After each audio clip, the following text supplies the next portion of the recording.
and welcome to a Dusty Saddle Author Spotlight. Today we are talking to Ron Briggs, who, surprisingly, with a lot of our DSP type things, isn't writing a Western at the moment. Ron, tell us a little bit about yourself and what you are working on now. Okay. Well, when you said my name is Ron Briggs, I am a retired employee of the United States Department of Agriculture, the Natural Resources Conservation Service. And before that, I was a student. I was going to various colleges. I got an associate's degree from Morrisville, part of the State University of New York. And from there, I went to Oklahoma State, got a bachelor's degree in wildlife ecology. And then I went to Texas A&I, which is now Texas A&M in Kingsville, Texas, and got a master's degree in science there. Excellent.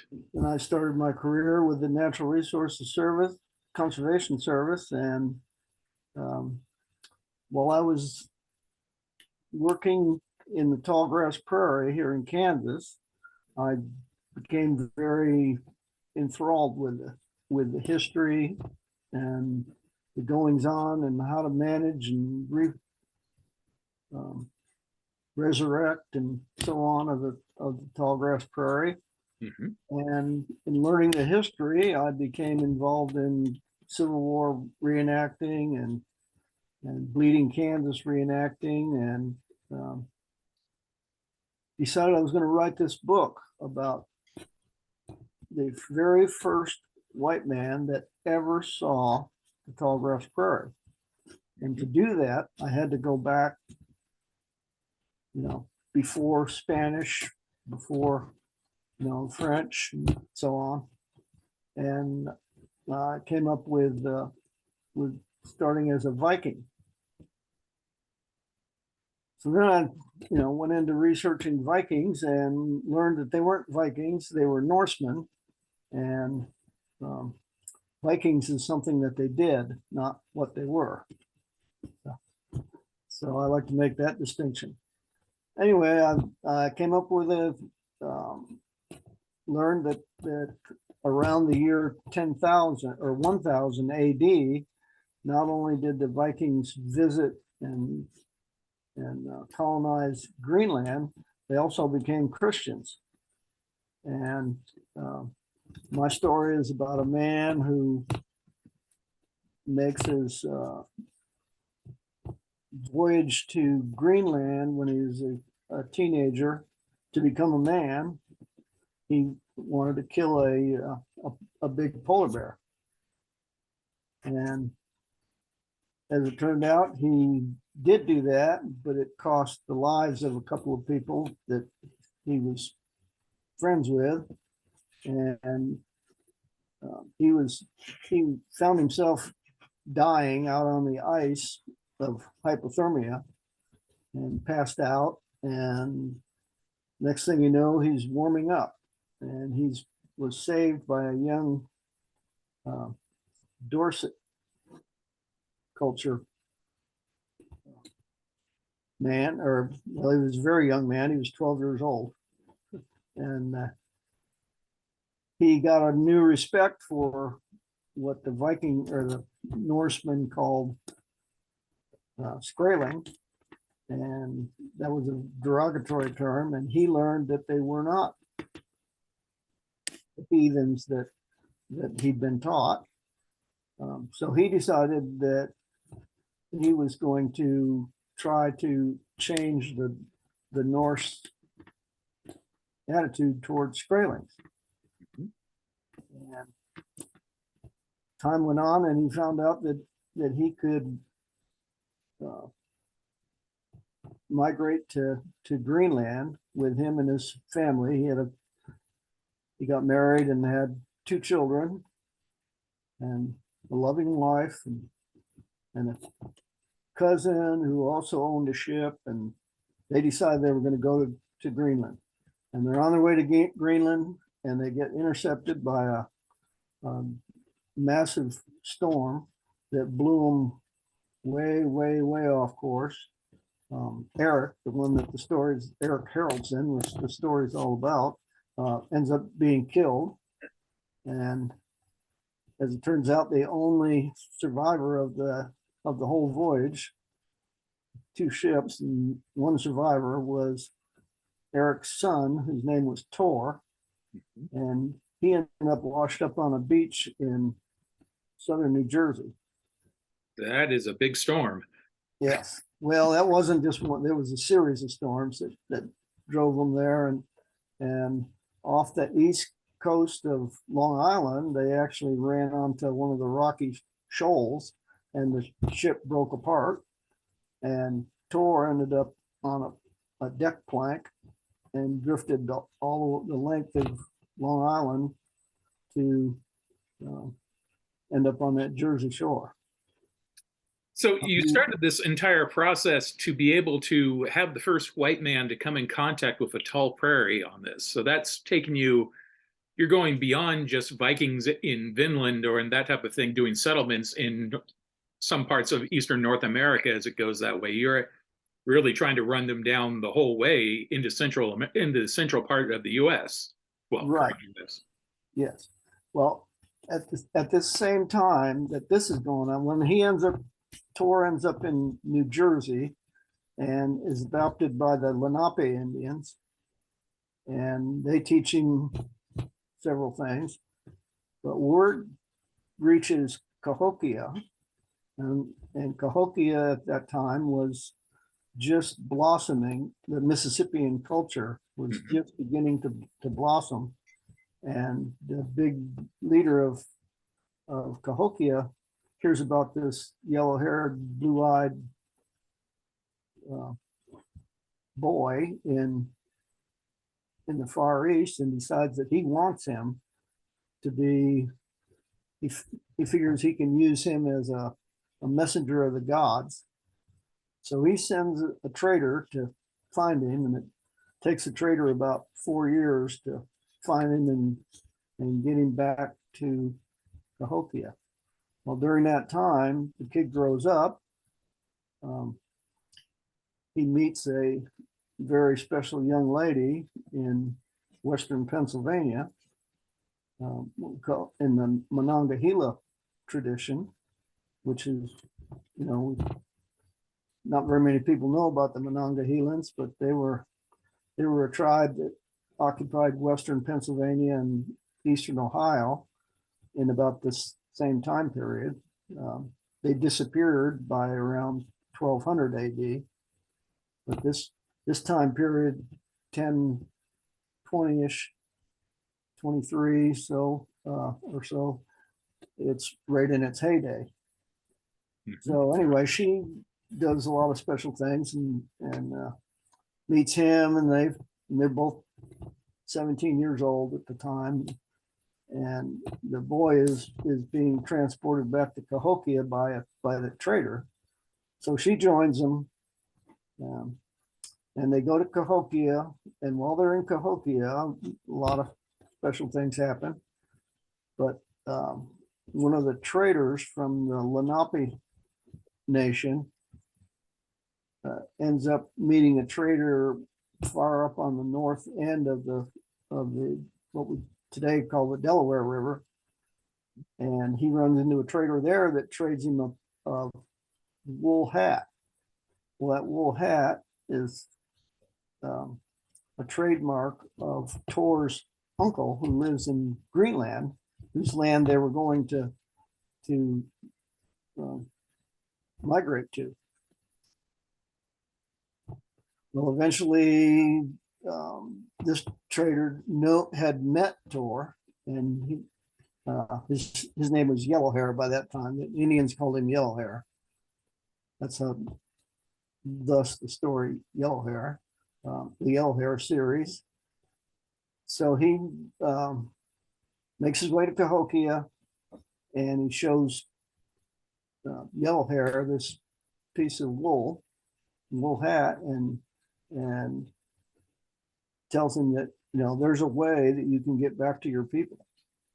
So they go all the way back up the Ohio River, up the Allegheny River. Well, they didn't go up the Allegheny. They went up across southern Pennsylvania through a series of rivers, end up on the Delaware, take the Delaware up into New York and up to eventually up to the St. Lawrence and get out to Nova Scotia, where these Viking or Norsemen are coming from Greenland to buy trees from the Micmac tribes.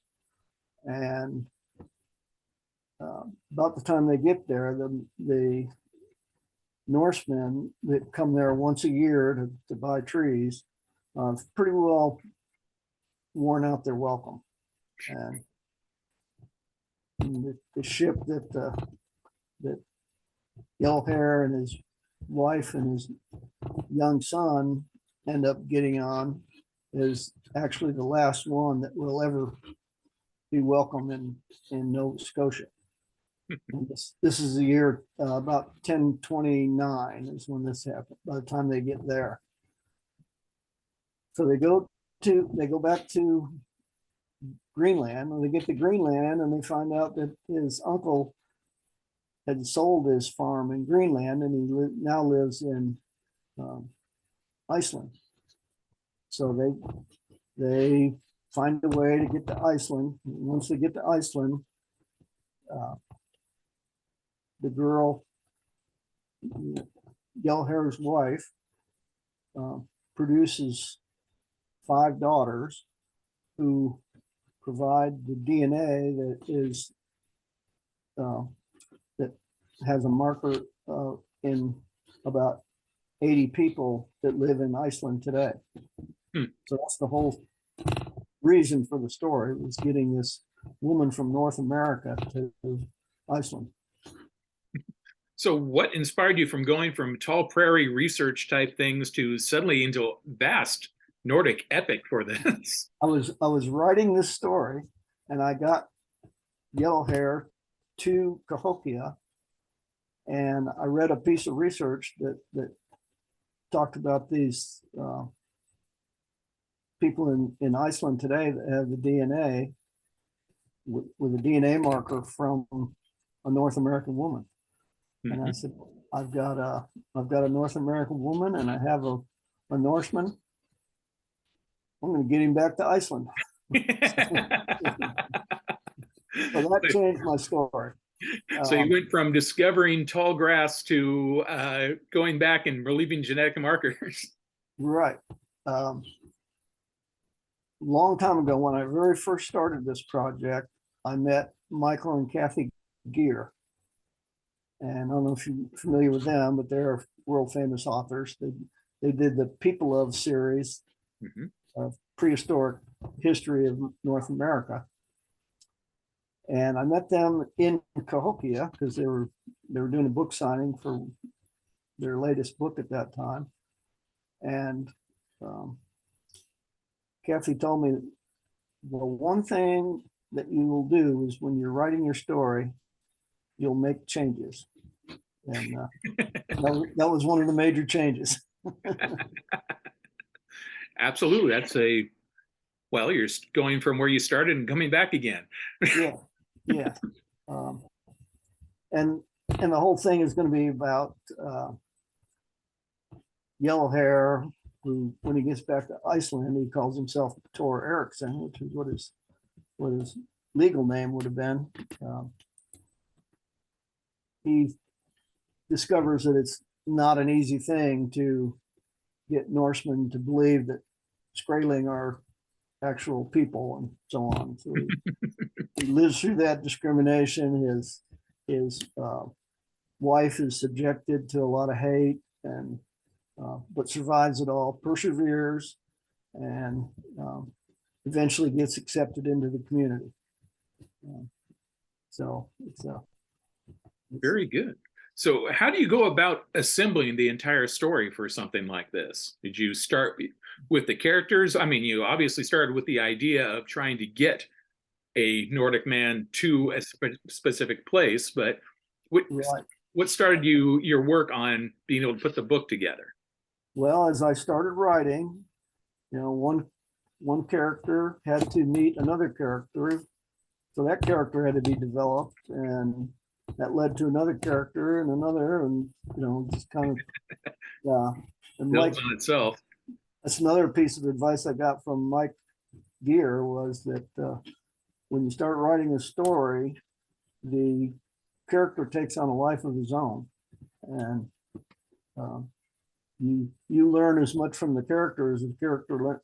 As you develop the character, you learn from him or her, and it just goes on from there. Have you ever had the character tell you that what you're writing isn't correct and make you go back and rewrite it? Well, that happened in this story. I had developed a whole storyline of how these Norsemen were going to run into the Inuit Eskimos in west of Greenland, what they called Helluland, which was Newfoundland and that area. And after I had that whole story developed and written, and crossing all the T's and re-editing and rewriting it and getting it all set, I ran across another piece of information that showed that the Inuit didn't get to Greenland until 1200 AD. Oops. And then I had, I'm 200 years too early. So I had to see who was there, and it was who were these Skraeling that the Norsemen ran into, and the very first ones they ran into were the Dorset people, the Dorset tradition, which was very old. They've been there for thousands of years, and died out before the rest of the Europeans got to North America. Obviously, this requires a vast amount of research to be able to put this together. It's not something that even most historians don't have together, basically where the Norse were in early Americas. So it's like, how do you put all this together? How much research do you do? When do you decide you figured out enough? I don't think you ever get to that point where you get enough, but I don't know, just the more I dug into it, the more I learned I had to dig into and go deeper and deeper, and in order to make it. Another thing that Kathy Gear told me, says, if you're going to do it right, meaning make sure you get all of it. You're going to have a lot of cultures, and you got to get them all right. And so that's what I've attempted to do. To see a lot of these cultures that are introduced, how many people have heard of the Dorset culture? Yeah. Historians have, obviously, but the general public hasn't. Of course, I'd never mentioned in the book, they're never mentioned as Dorset culture. They're just Skraeling, according to the Norsemen, they're Skraeling. Going from the Norse viewpoint, yes. Yeah. Hey, getting to Cahokia to begin with, I mean, most people aren't even familiar with the mounds there. That's the height of Mississippian civilization. That's basically not on most people's page. Right. I went to a meeting once in Cahokia, and I met Dr. John Kelly there. He's an archaeologist that done a lot of research at Cahokia. And he told me that there are more and more scholars that are leaning on the idea that there was a supernova that occurred in the year 1005 that was visible during the bright daylight in North America at that time. Well, there was another one in 1054, and they've always attributed the blossoming of the Mississippi culture with it one in 1054. Mm-hmm. But Dr. Kelly was under the impression that probably that one in 1005 got the ball rolling, and that's how that was when they started to develop their religion that got to be so powerful. it had to have a starting point, and in 1054 it may have exploded, and the population went from somewhere around 10,000 people to as many as 40,000 right there in that 6 square mile area. So yeah, one of the most significant developments in all of North America at the time period. yeah, one of the biggest cities in the world at that time. Yeah. So Tucked right away, just right there in the middle of the Midwest for no apparent reason. yeah. So that's, I want to touch on that. And like I said before, I had planned to go farther west into the Kansas tallgrass prairie. Instead of doing that, I just had a little conversation between Yellow Hair and one of the traders who was in Cahokia at the time that he was there. And they talked about the tallgrass prairie and management of it and so on. Because the Indians did manage prairie. They didn't just accidentally live there. They managed it. They wanted to attract buffalo, so they started fires and so on to attract them. So I wanted to touch on that, and maybe someday I'll do even more. I was going to say, is the part 3 coming along here? Well, actually, the Yellow Hair series is a 5-book series. Oh, so yes. We have a long way to go that we haven't gotten to yet. Right. Yeah. One whole book will be devoted to the girl Cass, and how she's the Monongahela girl who she's actually an heir at 8 years old. She's an heir to the head matron of their village, but another rival village attacks them and slaughters everybody, murdered and mutilated both of her parents, and she was able to hide and witness the whole thing. Her and her twin sister and her aunt, who was only a few years older.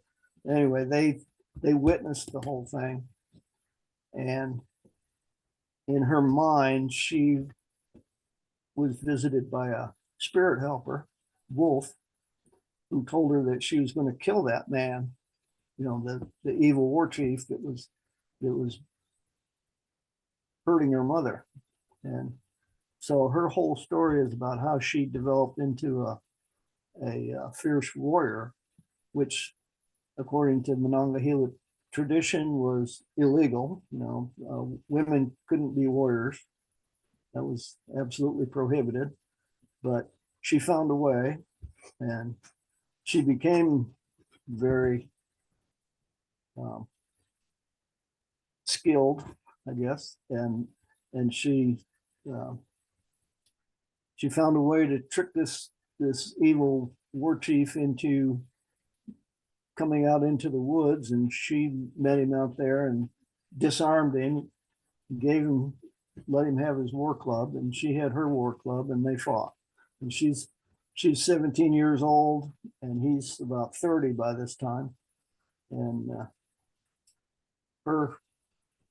she wasn't anywhere near as big and strong as he was, but she was fast and smart, and she was quicker than him, and everything he tried to do to hurt her, she was able to escape, and eventually she was able to ding him, break his hand, and then another injury and another injury. Finally she was able to subdue him, and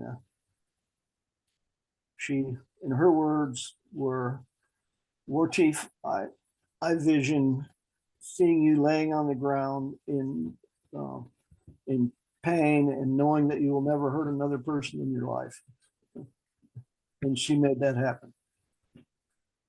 And so she set the stage for being married to a Viking. Yes. after that, she goes back to being a refugee because they need to rebuild their village, and she plans on being a big part of that. But back in the bigger village, Monongahela Village, that's one of the stops that the trader and Yellowhair make. And when Yellowhair and Cass met each other, then the sparks flew, and they were both fell in love instantly, and they made it happen. Excellent. Now, when they were in Cahokia, she became pregnant, and the Sun clan there in Cahokia, the rulers of Cahokia, decided that we don't want to have a yellow-haired baby born in this city. So they arranged for her to have a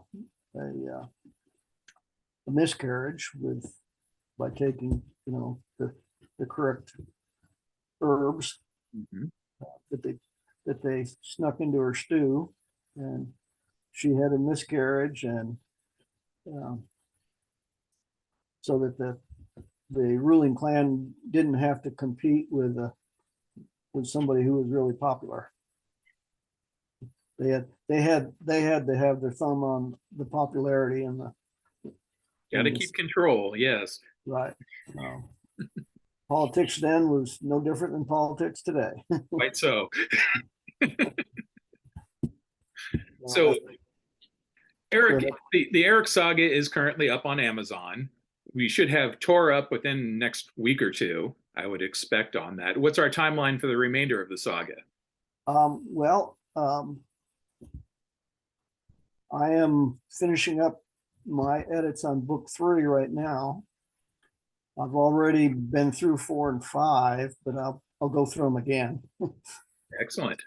And I can't seem to go through them without changing something. This book 3 I thought was already done, and I decided I need to add another chapter. So I just finished that this morning. Excellent. So you can get the entire series coming very, very soon to Amazon on things and through Dusty Saddle. So yes, I hope to have that done, by the end of summer. I hope they're all ready for publication. Excellent. So you will have finished the saga. What comes next?